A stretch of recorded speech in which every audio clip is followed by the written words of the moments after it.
Olá, está entrando no ar o episódio 48 de Versões, o seu podcast de notícias do mundo, de todos os mundos. Na verdade, vai além. Aqui nós analisamos temas importantes da política internacional, da economia, do mundo digital e de tudo que envolve o poder. Eu sou Bernardo Calil e já quero sugerir a você se inscrever no nosso canal no YouTube, seguir o Versões no Spotify e no Instagram e acessar o versões.org para conhecer melhor o nosso projeto. Resumo do dia na imprensa internacional todo fim de tarde, resumo da semana às sextas para entender o mundo em transformação acelerada, dicas culturais para ler, ouvir e assistir, e tudo isso no seu WhatsApp, num formato conciso e que cabe na sua rotina. Para ter acesso a esse conteúdo na nossa comunidade, o Versões oferece assinatura mensal ou anual. É assim que a gente se financia. Mas, se é o caso de fazer uma contribuição pontual por Pix, também muito bem-vinda, a nossa chave é o e-mail pix@versões.org. Seja uma parceira e um parceiro do Versões, jornalismo profissional e independente. No episódio de hoje, o podcast Versões tem o prazer de receber novamente Tainá Pereira, pesquisadora, especialista em BRICS, doutoranda em Economia Política Internacional na FRJ, para uma conversa sobre, claro, a cúpula do BRICS no Rio de Janeiro, nesse último fim de semana. Seja muito bem-vinda, amiga Tainá. Olá, Bernardo. Olá a todos. Prazer estar aqui com vocês de novo no Versões. Tainá que esteve engajada nos eventos, né, e reuniões em loco esse fim de semana, né, na última semana, e vai trazer para a gente um pouco dos bastidores e também da análise, né, de quem acompanha os temas do BRICS a fundo, né? E, Tainá, eu queria começar o nosso papo pelas ausências, né? A gente sabe que o Xi Jinping e os presidentes do Irã e do Egito não tiveram presente na cúpula do BRICS, né? O Xi Jinping, pela primeira vez, não participa de uma reunião de cúpula, né? Você comentou nas suas redes que esse foi, né, um dos principais assuntos nos corredores da reunião de cúpula. E aí, afinal, por que o Xi Jinping não veio e como é que isso foi percebido, né, por quem estava lá na cúpula do BRICS? É verdade, Bernardo. Esse foi o principal assunto ali da Rádio Corredor. Todo mundo tentando sondar os diplomatas, principalmente os diplomatas brasileiros, porque havia um rumor de que Xi e Lula teriam se estranhado por conta da ida do Lula à reunião do G7, não só do Lula, né? O Lula foi, o Modi foi, o Ramaphosa também foi, e o Xi teria estranhado um pouco essa movimentação em direção ao norte global, né, aos países centrais, nesse momento tão crítico em que 3 países, né, do BRICS, a China inclusa, estão sob ataque, né, do Ocidente. Então, essa é uma das versões. Outra versão é de que ele estaria em processo de transição dentro do Partido Comunista Chinês e o Li Qiang, que veio, né, representando o primeiro-ministro, seria o seu possível sucessor. E existe a versão mais próxima da realidade, eu diria, que diz respeito ao fato de que tem muitas coisas acontecendo nesse momento na China, em relação a questões de trabalho, questões internas relativas às Forças Armadas, um certo desencontro ali entre as lideranças do Partido Comunista e algumas lideranças da classe trabalhadora. E é isso, a gente está falando de uma megapotência. Não é como se o Xi Jinping tivesse muito tempo livre na agenda dele. E ele, o Lula e Dilma, eles já se reuniram algumas vezes nos últimos meses, né? Eles tiveram muitos encontros no final do ano passado, tiveram um encontro recente agora em maio. Então, não existe resposta oficial, a gente não sabe, não tem uma justificativa oficial para o Xi não ter vindo, mas o que se especula, que parece razoável é que já teve muitos encontros com os líderes BRICS recentemente e que talvez não fosse tão necessário ele estar nesse momento, porque ele vem à COP30.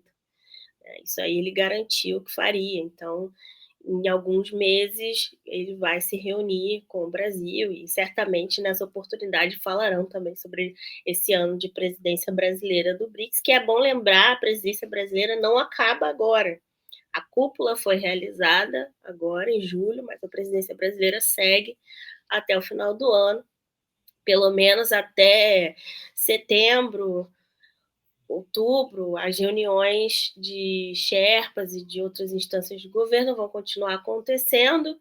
Na reunião que é realizada às margens da Assembleia Geral da ONU, geralmente é quando inicia esse processo de transferência para a próxima presidência pro tempore. Então, essa reunião já deve ser liderada pela Índia, né, que é o próximo país a assumir a presidência. E existe a expectativa de uma reunião do BRICS, dos líderes BRICS, à margem da reunião do G20, na África do Sul, mas e essa sim, liderada pelo Brasil, mas ainda não está confirmado, mas é provável que aconteça. Aham. Agora, Tainá, a falta de priorização, né, do Brasil, do governo Lula, em relação aos BRICS esse ano, né, pode ter sido um motivo também para o Xi Jinping não vir?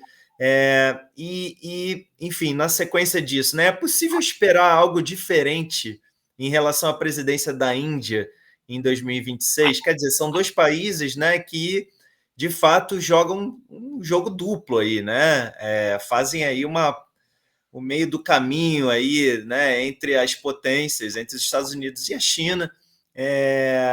O que a gente pode esperar também de uma presidência da Índia no próximo ano? O governo brasileiro fez uma opção que, para nós, entusiastas do BRICS, principalmente, foi um pouco decepcionante, né, de colocar o BRICS ali tanto quanto espremido entre o G20 e a COP. Então, claramente, se priorizou o G20 e a COP em detrimento do BRICS. E eu não acredito que isso tenha sido determinante para a decisão, né, do Xi Jinping de não comparecer, mas eu ouvi alguns comentários no sentido de essa expectativa mesmo, que foi quebrada em relação ao empenho brasileiro para colocar energia em algumas agendas específicas, sobretudo nos pontos que foram trazidos na Declaração de Kazan sobre o processo de desdolarização. Esse era um assunto quase que proibido, né? Mesmo nas reuniões que antecederam a cúpula, não se falou disso. O Lula, em particular, é bastante entusiasta, e na coletiva de imprensa que ele fez, por último, agora, hoje à tarde, né, depois da última sessão da cúpula, ele falou abertamente sobre a importância de diminuir a dependência do dólar, mas essa é uma iniciativa que os chineses e os russos eles têm muito interesse em avançar e que Brasil e Índia não parecem tão empenhados. A presidência indiana muito provavelmente também não deve trazer grandes novidades. Uma outra expectativa que se criou também foi em torno desse processo de expansão, se haveria ou não novas entradas. Não houve, né, durante a presidência brasileira, exceto a Indonésia, mas que já vinha negociando há algum tempo, né? Então, não houve novos convites. E isso provavelmente não deve acontecer no caso indiano também.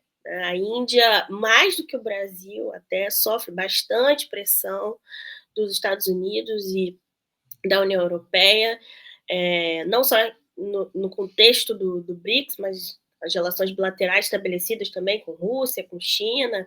Então, o governo indiano ele mantém, de fato, uma posição, às vezes, meio dúbia, e deve seguir bastante moderado também nessa presidência no ano que vem.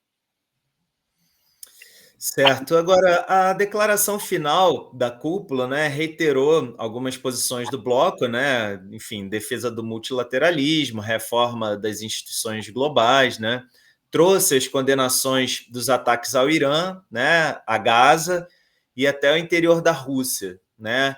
Mas essa declaração final foi avaliada por muitos como amena, né, Tainá? E sem nenhum anúncio significativo, né?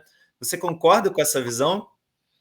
Eu concordo, acho que foi uma declaração que ficou aquém das expectativas, porque as expectativas eram altas, considerando todo o momento de turbulência internacional que estamos vivendo, mas, ao mesmo tempo, como alguém que acompanha o grupo mais de perto, eu achei que os resultados produzidos foram muito bons, considerando que houve um aumento significativo no número de atores ali participando e que a dinâmica do BRICS é de decisões por consenso. Então, o fato de você ter uma declaração com 126 artigos, né, 38 páginas, que foi entregue praticamente fechada, né, já aos líderes, houve pouca divergência, tanto que ela foi revelada, né, publicada já no primeiro dia, significa que houve muita coesão, né, que está todo mundo falando a mesma língua ali, né, não houve grandes dificuldades, grandes empecilhos, e houve avanços importantes, principalmente no tema das finanças climáticas e no tema da soberania digital, né, porque realmente o hype da desdolarização e, óbvio, né, as repercussões dos conflitos armados geraram a expectativa de que esses seriam os principais temas debatidos, e não foi o que aconteceu. Né? Mas para quem já acompanhava desde o início dos trabalhos da presidência brasileira, já sabia que isso não estaria no centro do debate, muito por conta do efeito que isso produz, principalmente no governo Trump. Né? Eles têm reagido de forma muito mais enfática contra os avanços do BRICS, sobretudo no tema do uso de moedas locais, etc.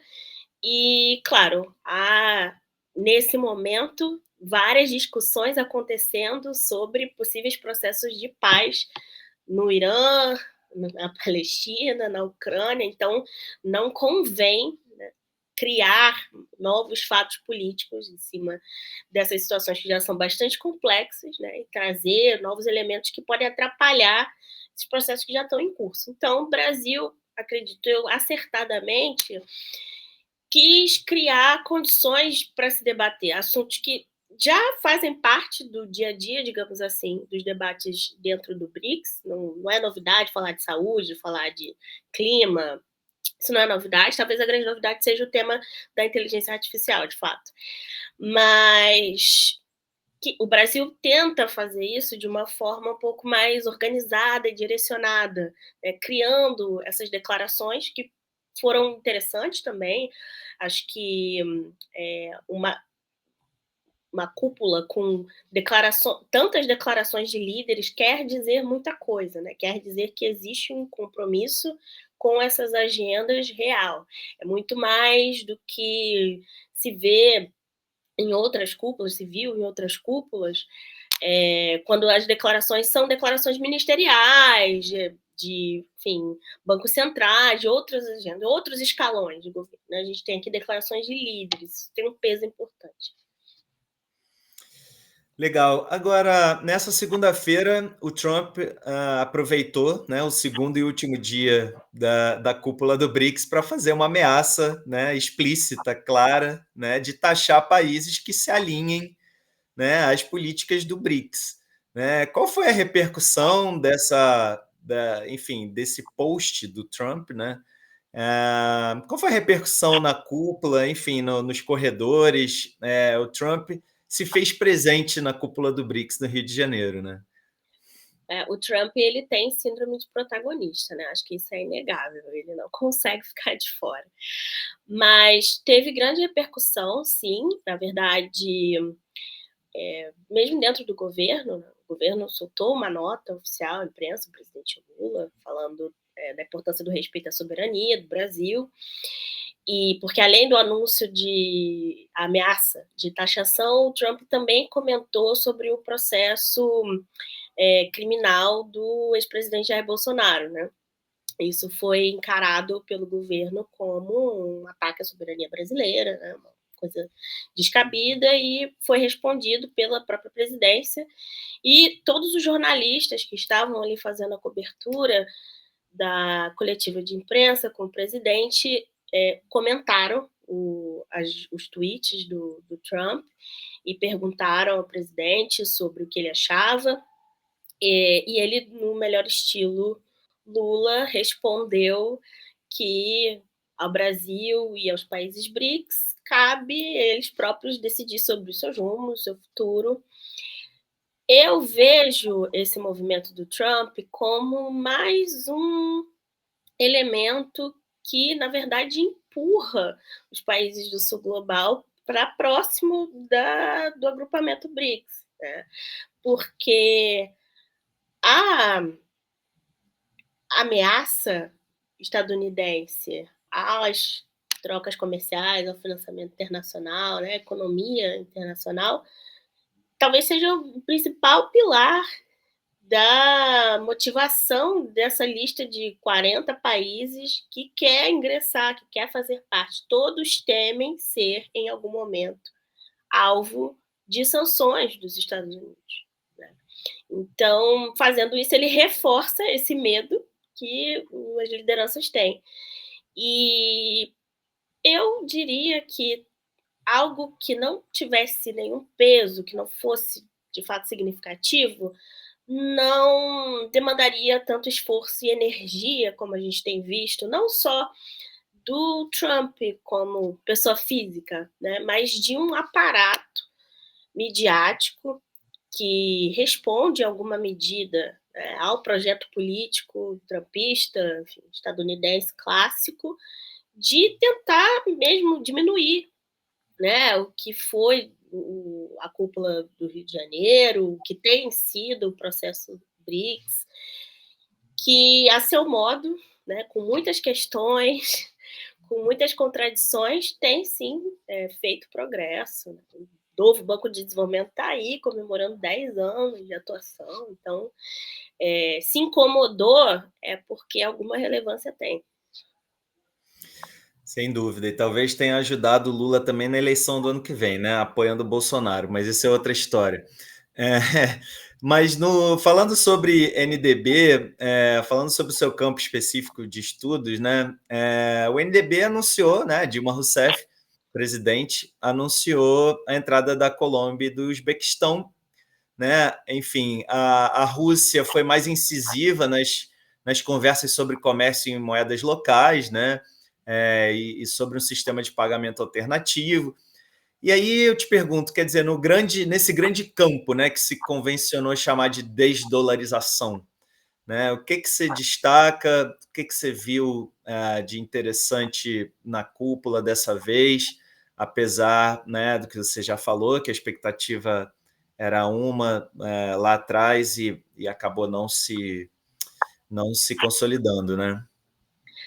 Essa definitivamente não foi uma prioridade nessa cúpula. Se avançou pouco em relação ao que já estava estabelecido em Kazan. Os russos estão muito empenhados nesse processo e boa parte do que se tem hoje é fruto da dedicação, né, de acadêmicos, pessoas que estão trabalhando aí no Banco Central da Rússia, no Ministério de Finanças russos. Então, a proposta da moeda comum, ela está razoavelmente estruturada, assim como a do sistema de pagamentos, né, que já tem nome.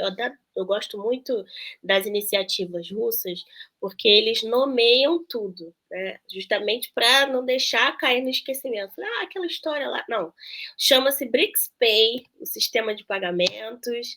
Ele foi batizado, ele tem uma proposta, uma estrutura que é viável, né? Enfim, depende de esforço e coragem dos países para aderir.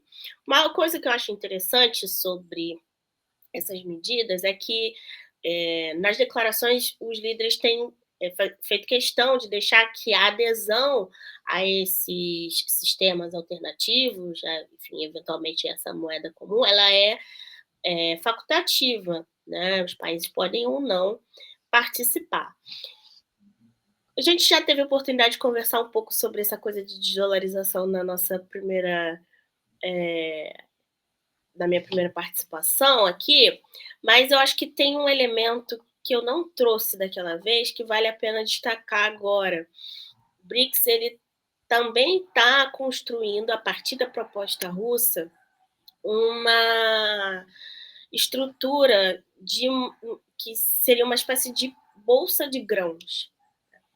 Os países BRICS são grandes produtores de grãos, de soja, de café, de milho, mas, como quase todas as commodities, essas também são denominadas e comercializadas em dólares. Então, a ideia é que se crie um mecanismo parecido com a OPEP, né? Já que esses países são grandes produtores, que eles tenham capacidade de ter alguma ingerência sobre os preços dessas commodities, né?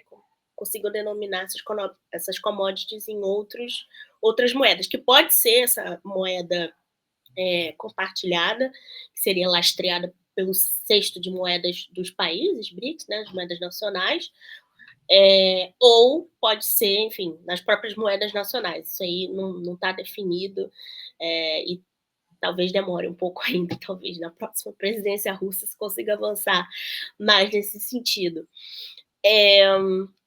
Mas me parece interessante, porque olha para outras dimensões, né, de poder, digamos assim, que não só as relativas ao mercado financeiro, né?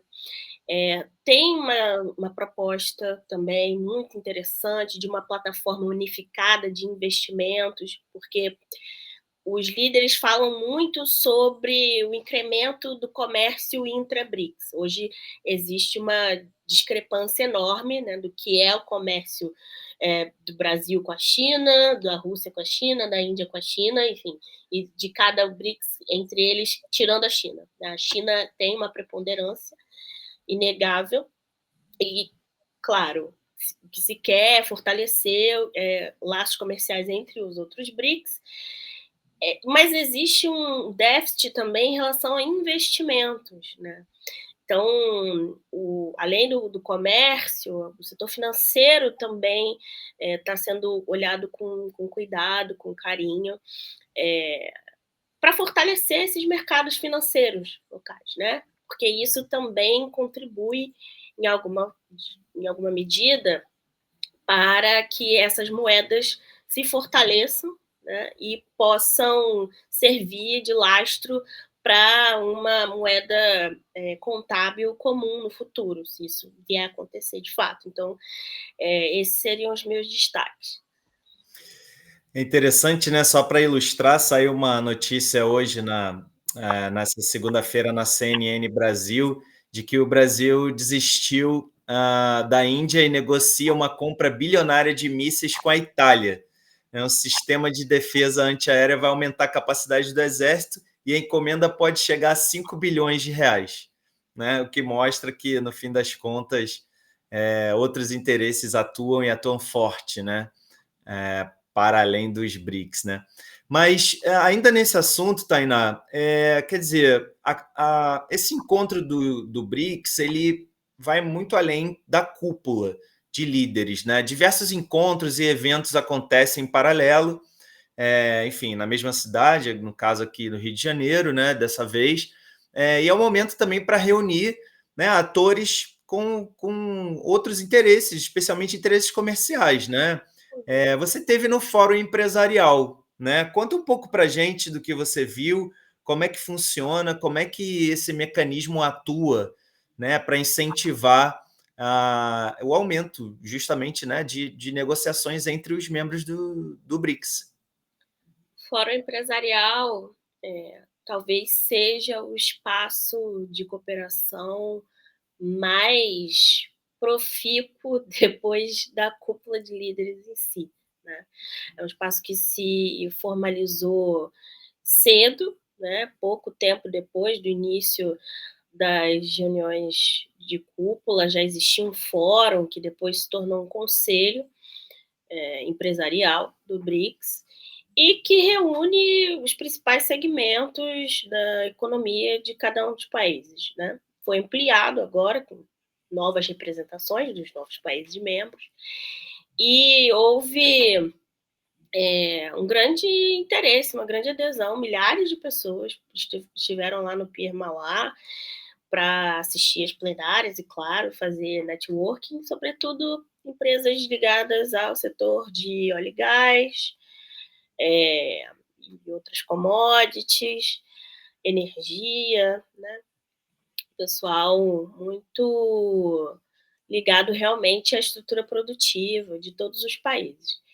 Foi uma experiência interessante, foi a primeira vez que eu participei do Fórum Empresarial. Não sou simpática ao fórum, porque as relações, né, das lideranças do fórum com as lideranças políticas, elas são, como eu posso dizer, um tanto quanto escusas, muitas vezes, né? Eles têm um poder, um acesso às lideranças do novo Banco de Desenvolvimento, um poder de agenda sobre o novo Banco de Desenvolvimento que é muito desproporcional a qualquer outro setor. E aí eu não falo nem do Conselho Popular, que é novo, né? Está chegando agora, se firmando agora.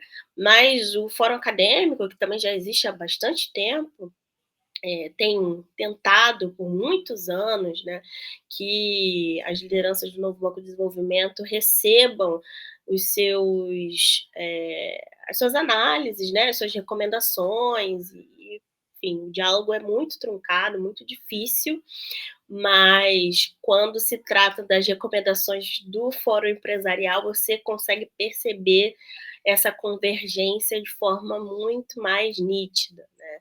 Inclusive, lideranças do fórum, e aqui no Brasil elas estão ligadas principalmente à Confederação Nacional da Indústria, SEBRAE, eles falam explicitamente sobre quais são os planos, sobre o que o NDB, o Novo Banco de Desenvolvimento, deveria financiar ou não. Então, é interessante no sentido de observar ali as forças atuando, né? É. Agora, a sociedade civil organizada, ela também tem espaço no encontro, né? Mas o impacto acaba sendo reduzido, né? A gente vê muito nos seus comentários, reduzido nessa tomada de decisão, né? E nesse ponto, se referindo também à tua primeira passagem aqui no podcast Versões, você dizia muito que na época do G20, por exemplo, né, a sociedade civil também se organizou, teve um espaço, né, mas o impacto era reduzido, né? Então foi a mesma coisa na reunião do BRICS dessa vez? Eu diria que não, acho que foi uma surpresa muito boa, o É. quanto que a comunicação, do BRICS Brasil, no último mês, conseguiu elevar a pauta do BRICS entre diferentes setores e chamar a atenção para o processo BRICS de uma forma muito interessante, muito positiva, né? Eu tive a oportunidade de conversar com o chefe da comunicação lá atrás, lá no final do ano passado, troquei impressões com ele sobre como foi, né, a comunicação do G20 e como a comunicação sobre o BRICS poderia ser trabalhada de outra forma, e encontrei com ele novamente esse ano e tive a oportunidade de conhecer a coordenadora Mara Karina, acho que vale a pena dar o nome aqui, que foi a pessoa responsável por criar essa linguagem mais próxima das pessoas, mais acessível, mais divertida sobre BRICS, né? E que atraiu, de fato, a atenção de uma maneira positiva nos dias que precederam a cúpula. Então, eu achei muito interessante. E o Conselho Civil em si, ele foi aprimorado. Na verdade, o Conselho Civil, ele já existia desde 2015, mas com um formato de participação que era muito limitado a organizações não governamentais formalizadas, né, e muito próximas já da burocracia de Estado, que nem sempre favorece esse diálogo com o governo, no sentido de levar, de fato, pautas populares, né, para serem debatidas pelos líderes. Então, a chegada de organizações como o Movimento dos Trabalhadores Sem Terra foi muito importante para tornar esse espaço mais popular, né?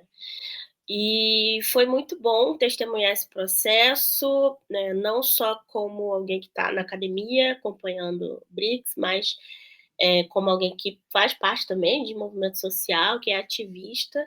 Eu estive no GT de finanças, né, o GT que fala justamente sobre esses temas aqui de desdolarização, enfim, etc.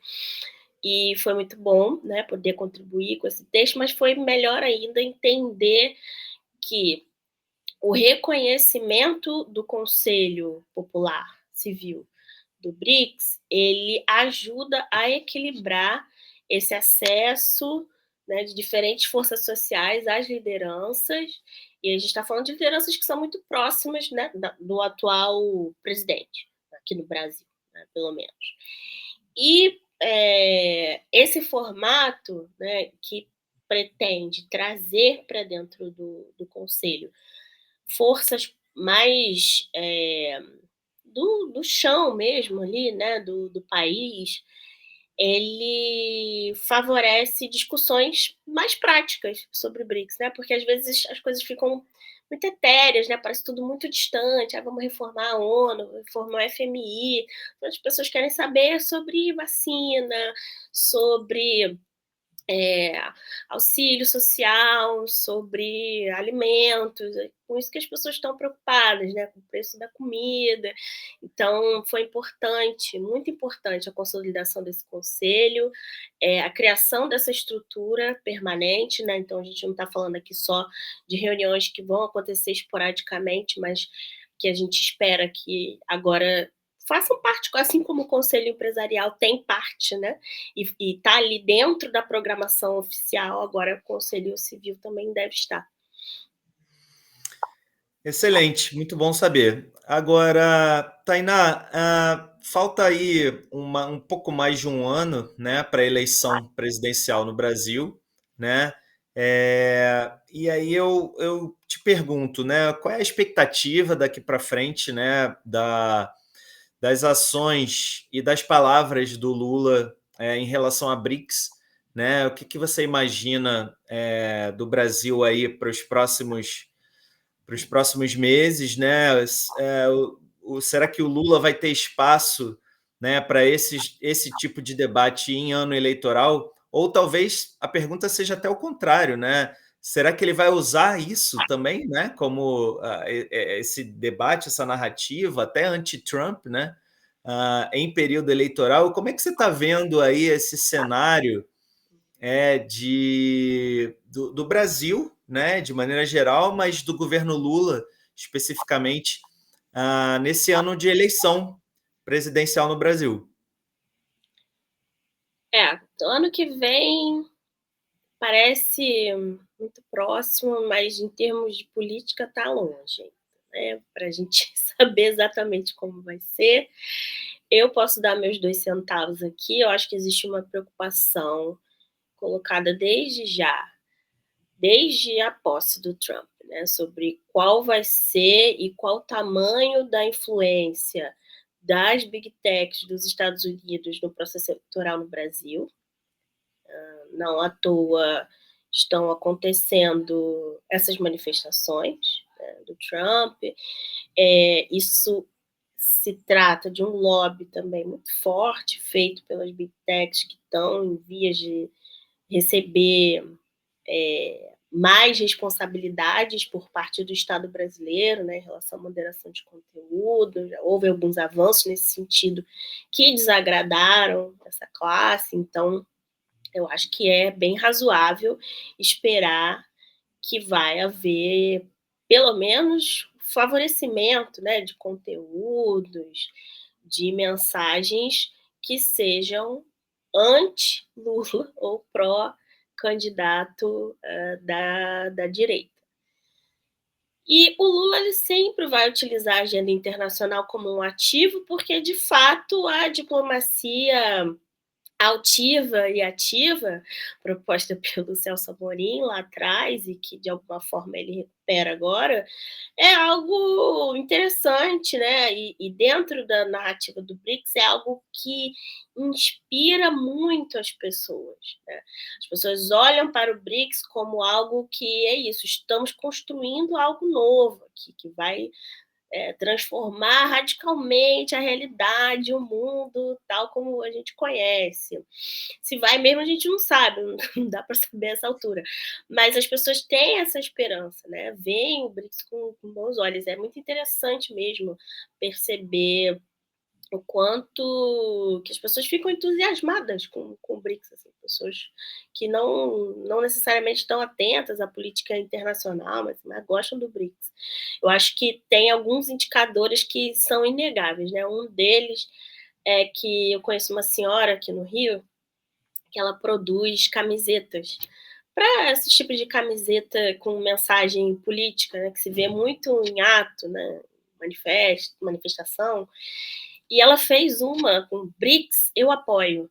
Eu acho que isso é um grande indicador de sucesso, assim, e que de fato a mensagem, né, de que a transformação é possível, o Brasil é grande, é uma liderança, é capaz de criar consensos e produzir convergências, as pessoas realmente se animam, se empolgam, e ele deve usar isso na plataforma eleitoral, sem dúvida nenhuma, mas evitando, imagino eu, é, declarações muito exacerbadas contra os Estados Unidos, ou colocando o BRICS como esse antagonista, né, do mundo ocidental, porque isso com certeza não vai ajudar na campanha dele, pelo contrário, né, isso dá combustível para os opositores dizerem, olha, ele é um radical, ele vai romper com os Estados Unidos, que está muito longe de ser verdade, mas pode ser utilizado. Sem dúvida. Agora, Tainá, a gente está chegando na reta final do nosso papo e aqui no podcast Versões a gente gosta de dar dicas de livros, de filmes, até porque no nosso Instagram nós temos várias dicas para o pessoal dar uma olhada, quem puder acessar lá. Eu vou falar algumas aqui que a gente postou recentemente, enquanto eu te peço enquanto você pensa numa boa dica de livro ou de filme para dar para o nosso público. E enquanto você dá uma pensada, eu conto, por exemplo, que a gente postou lá no nosso Instagram uma dica de um livro muito interessante que acabou de ser lançado sobre... na verdade, é um livro de fotografia da Nova Rota da Seda. Na verdade, o fotógrafo ele fez uma viagem de ponta a ponta da Eurásia, né, e fez fotos impressionantes. O nome do livro é The Silk Road, A Living Story. É um livro lindo, então o pessoal pode dar uma olhada. Sempre lembrando que no nosso Instagram a gente também tem o que a gente chama de O Mundo em Números. Então, essa semana, por exemplo, a gente postou que o novo Banco de Desenvolvimento já aprovou financiamentos para 120 projetos, no valor de 39 bilhões de dólares. A gente conta um pouquinho dessa história. Esses dias também a gente postou uma dica de um livro muito legal, que não tem necessariamente a ver com os BRICS, mas tem a ver com esse mundo dos ricos, né? Especialmente dos Estados Unidos, que é um livro que é uma coletânea de artigos de um jornalista da The New Yorker sobre os ultra-ricos, né, dos Estados Unidos, sobre os costumes deles, sobre como eles interferem nas decisões políticas dos Estados Unidos. O nome do livro é The Haves and Have-Nots, né? É do Evan Osnos, né? Que é um jornalista super premiado nos Estados Unidos, entre outras dicas, tá? Quem entra lá no nosso Instagram, @versõesoficial, acompanha lá todas as nossas dicas. Postamos várias durante a semana para o pessoal conhecer o que está sendo lançado tudo super recente, tudo super, né, ligado no que está rolando. Bom, acho que eu já te dei um pouco de tempinho para pensar. E aí, qual é a sua dica de livro ou filme, ou livro e filme, né? Boa, vou fazer a indicação aqui de um livro, então. Ele se chama A Família Mandible, de autoria de Lionel Shriver, que é o mesmo autor do Precisamos Falar sobre o Kevin. Aqui no Brasil foi lançado pela editora Intrínseca, e ele conta a história de uma família americana rica, em um contexto em que o dólar está perdendo o seu valor, né? E aí começam várias intrigas familiares ali e várias discussões sobre como a família pode manter o seu patrimônio, o seu prestígio nesse cenário em que a moeda internacional não é mais o dólar, né? É como se fosse um contrafactual, né? E se a moeda, a outra proposta, né, lá de Bretton Woods tivesse ganhado. É mais ou menos o que acontece. E é bem, bem interessante, assim, porque é uma história, enfim. Qual é o nome A Família Mandible. A Família Mandible. Maravilha, excelente. Tainá, incrível, estamos super atualizados sobre cúpula do BRICS. Esses dias também postamos na nossa comunidade diariamente, né, o resumo do dia, no que aconteceu. Então, todo mundo ficou muito bem informado. Se você também quer ficar muito bem informado, assine o Versões ou faça uma contribuição por Pix, porque é assim que a gente se financia, através do nosso público, através de quem gosta do nosso jornalismo e de quem faz jornalismo independente. Certo? Tainá Pereira, minha amiga, muito, muito obrigado. Aprendemos muito com você, como sempre. E que bom, espero que você venha mais vezes aqui ao nosso podcast. Eu que te agradeço, Bernardo. Obrigada mesmo, foi ótimo. Muito sucesso aí para Versões. Estou sempre à disposição. E não esquecer, @pretinha do BRICS, né? Segue lá. Não Segue lá. acabou a cúpula, né? Tem muitas coisas aí para acontecer. Sigam a Tainá nos eventos aí, que os eventos continuam durante a semana e a Tainá vai estar presente, vai estar falando, vai estar ensinando também. Acompanhem todos os dias no @pretinha do BRICS. Então é isso, gente. Obrigado e até a próxima terça-feira. Tchau, tchau.